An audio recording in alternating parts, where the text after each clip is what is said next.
જય Shri Krishna. Welcome to Shri creation. આ વિડીયોમાં હું તમને ઠાકોરજી માટે કંઠમાલા છીપના પદકનો યુઝ કરીને બનાવીશું. આવી રીતના તમને ઇઝીલી છીપના પદક મળી જશે.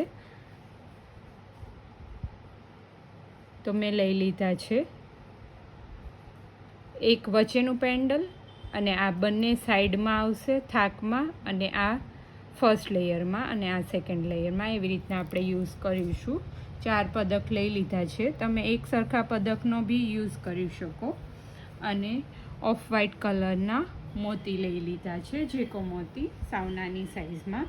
દોરામાં પડછવા બાંધી લીધા છે, અને દોરો વ્હાઈટ કલરનો જ લઈ લીધો છે, જેથી કરીને દેખાય નહીં.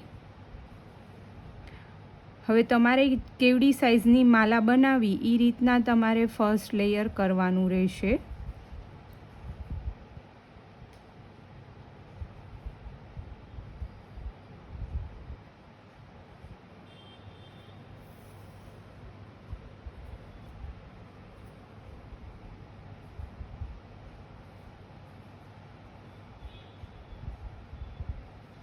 ટેન મોતી અત્યારે મેં લઈ લીધા છે. મારે જેવડી સાઇઝની જોઈએ છે એ રીતના મેં લીધા છે, પણ તમારે જો આનાથી નાની સાઇઝ બનાવવી હોય તો એ રીતના તમારે લેવાના રહેશે. અને અત્યારે આપણે ફર્સ્ટ લેયર જ કરીશું. આ 2 હોલવાળા પદક છે, તો જે આવી રીતના એક હોલ બહારની સાઈડ રહે એ રીતના આપણે પોરવવાનો રહેશે. અને પાછા આપણે 10 મોતી લઈ લેવાના.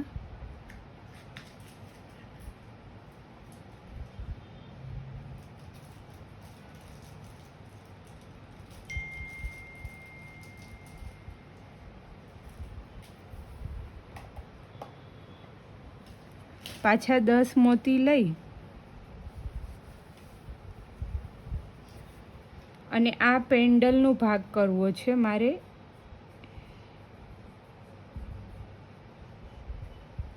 એટલે આવી રીતના ડાયરેક્ટ બાજુના મોતીમાંથી નીકળી જઈશ. અને અહીંયા પાછા આપણે 10 મોતી 10 મોતી લઈ લઈશું.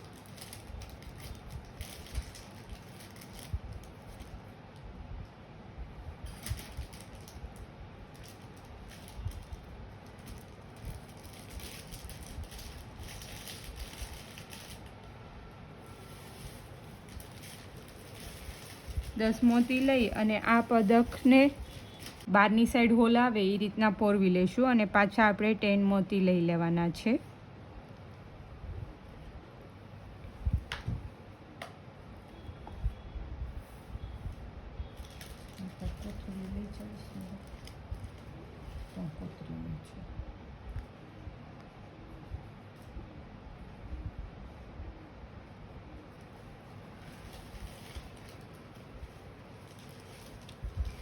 મને ઘણા વૈષ્ણવોની કમેન્ટ હતી કે તમે આવી રીતના લાસ્ટમાં ફિનિશ થાય માલા ત્યારે પડછવા કેવી રીતના બાંધો છો. તો આવી રીતના ઓલરેડી પડછવા મેં રેડી રાખ્યા હોય, એમાં ડાયરેક્ટલી આપણે જે દોરો બેવડો વાર્યો હોય એમાંથી આવી રીતના વચ્ચેનામાંથી નીકળી જવાનું.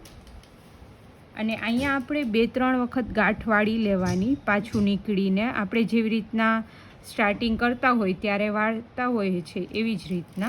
દોરો નથી કટ કરવાનો, ખાલી 2-3 વખત આવી રીતના નીકળી જવાનું છે.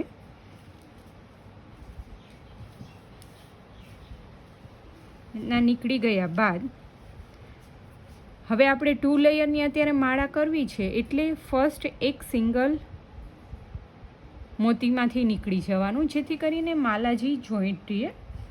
રીતના નીકળી ગયા બાદ હવે અહીંયા 10 મોતી લીધા હતા ટોટલ આપણે. આમાં એકમાંથી નીકળી ગયા એટલે એક તો ઓલરેડી આપણે છે જ, તો અત્યારે આપણે 9 મોતી લેવાના રહેશે. અને હવે આપણે નેક્સ્ટ લેયર સ્ટાર્ટ કરી દીધું છે.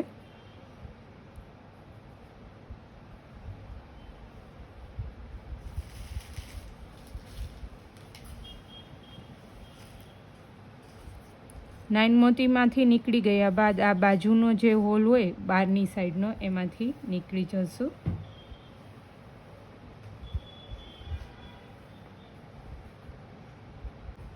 હવે અહીંયા આપણે લાસ્ટ લેયર સેકન્ડ લેયર પહોંચ્યા છીએ તો થોડું આના કરતાં મોટું કરવાનું છે.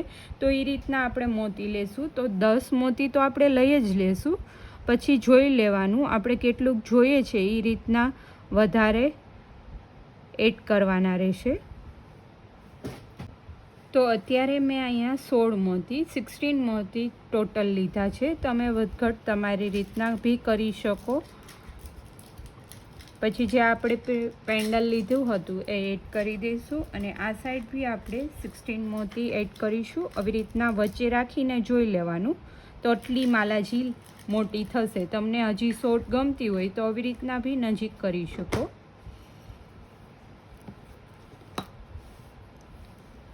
હવે પાછા આપણે 16 મોતી 16 મોતી લઈ લેશું.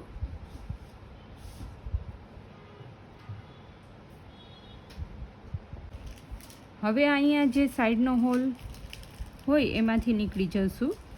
16 મોતી લઈ લીધા બાદ અને પછી પાછા આપણે 10 મોતી લઈ લેવાના છે.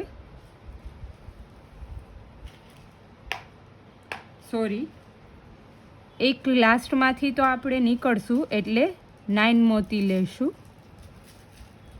ફર્સ્ટ લેયરનું ફર્સ્ટ મોતી હોય એમાંથી આવી રીતના નીકળી જશું અને પછી અહીંયા આપણે ગાંઠવાળી લેવાની છે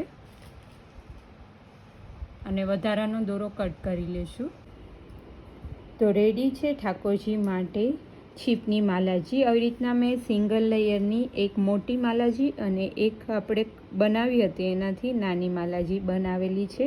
આવી રીતના તમે ધરાવી શકો 3 માલાજી અલગ અલગની, એક સિંગલ, પછી એક ડબલ લેયરની અને એક પાછી સિંગલ લેયરની. અને બહુ જ ઇઝીલી તમે બનાવી શકશો આ વિડીયો જોઈને. તો કમેન્ટ કરી અને જણાવજો તમને માલાજી કેવી લાગી. Thank you for watching my video. જય શ્રી કૃષ્ણ.